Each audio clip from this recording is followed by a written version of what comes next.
Sentence structure বা বাক্যের গঠন ভালোভাবে জানলে ইংরেজি খুব সহজ হয়ে যায়। Hello everyone, basic to advance ইংলিশের আজকের এই বিশেষ ক্লাসে আপনাদেরকে স্বাগতম। ইংরেজির ভিত্তি মজবুত করতে আমাদের এই বিশেষ ক্লাসগুলো আপনাদের খুব সহায়তা করবে। আশা করি পাশেই থাকবেন। যে কোনো ভাষা আয়ত্ত করতে ওই ভাষা কিছু ভোকাবুলারি জানা খুবই জরুরি।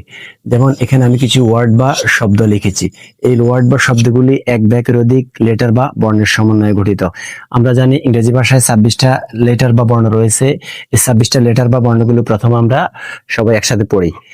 A B C D E F G H I J K L M N O P Q R S T U V W X Y Z। এই লেটার বা বর্ণগুলি এক বা একের অধিক পাশাপাশি বসে যখন একটা অর্থ প্রকাশ করে তখন তাকে আমরা ওয়ার্ড বা শব্দ বলবো। যেমন এখানে হি, এইচ ই, হি, এটা একটা লেটার, এটা একটা লেটার। এই দুইটা লেটার পাশাপাশি বসে যখন একটা অর্থ প্রকাশ করেছে, এইচ ই, হি, এটা একটা অর্থ প্রকাশ করেছে, সুতরাং এটা একটা ওয়ার্ড। আবার read, R E A D, এটা একটা লেটার, এটা একটা লেটার, এটা একটা লেটার, এটা 4টা লেটার পাশাপাশি বসে একটা অর্থ প্রকাশ করেছে, তাহলে এটা একটা ওয়ার্ড। অর্থাৎ যখন এক বা একের অধিক লেটার বা বর্ণ পাশাপাশি বসে একটা অর্থ প্রকাশ করে তখন সেটাকে আমরা ইংরেজি ভাষায় ওয়ার্ড বা শব্দ বলবো।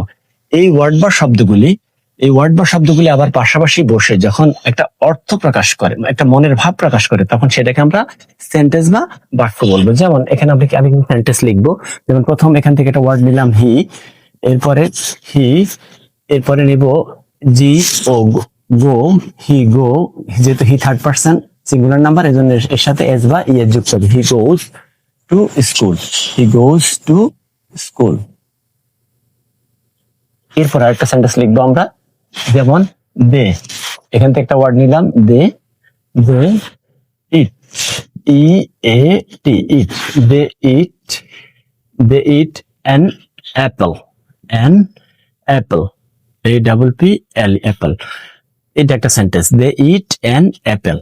এরপর একটা সেন্টেন্স লিখবো ইট, I T, it is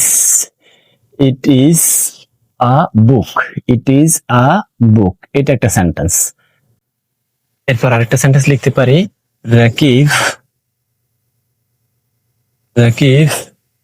reads আ বুক, এরপর আরেকটা সেন্টেন্স লিখতে পারি আই ক্যাচ ফিশ, আমি মাছ ধরি। এভাবে এক বা একের অধিক ওয়ার্ড বা শব্দ মিলিত করে আমরা যখন মনের ভাব প্রকাশ করে পাশাপাশি ওয়ার্ডগুলিকে পাশাপাশি বসাবো তখন সেটা সেন্টেন্স বা বাক্যে পরিগণিত হবে। আমরা এভাবে এই ওয়ার্ড বা শব্দগুলি থেকে অসংখ্য সেন্টেন্স বা বাক্য গঠন করতে পারবো।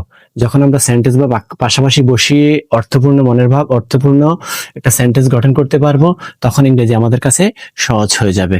আর একটা সেন্টেন্স গঠন করার জন্য এই শর্তগুলি অবশ্যই পালন করতে হবে। সেটা হচ্ছে সেন্টেন্স অবশ্যই এই গ্রুপ অফ ওয়ার্ড হতে হবে, একটা ওয়ার্ডের সমন্বয় হতে হবে। এখানে 2টা 3টা ওয়ার্ড আছে, একের অধিক ওয়ার্ড আছে, তাহলে এটা একটা গ্রুপ অফ ওয়ার্ড হতে হবে সেন্টেন্স গঠন করার জন্য।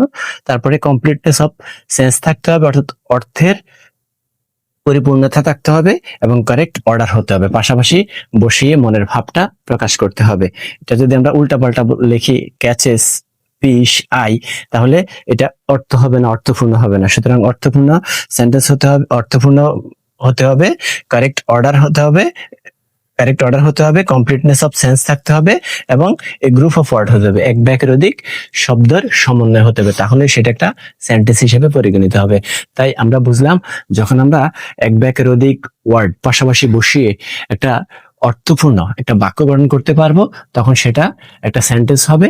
তাহলে যখন আমরা সেন্টেন্স গঠন করতে পারবো আমরা মনের ভাব এক অপরের কাছে প্রকাশ করতে পারবো। সুতরাং ইংরেজি ভালোভাবে জানতে কিছু ওয়ার্ড বা শব্দ জানা লাগবে এবং ওয়ার্ড বা শব্দগুলিকে পাশাপাশি বসিয়ে অর্থপূর্ণ একটা সেন্টেন্স তৈরি করা জানলেই ইংরেজি আমাদের কাছে খুব সহজ হয়ে যাবে। এই ওয়ার্ডগুলি থেকে আমরা অসংখ্য বাক্য গঠন করতে পারি এভাবে অসংখ্য বাক্য গঠন করতে পারি।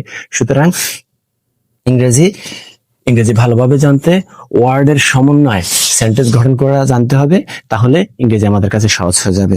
সো আশা করি ক্লাসটা আপনারা উপভোগ করেছেন। আজকের ক্লাসটা কেমন লাগলো জানাবেন, কমেন্ট করে জানাবেন।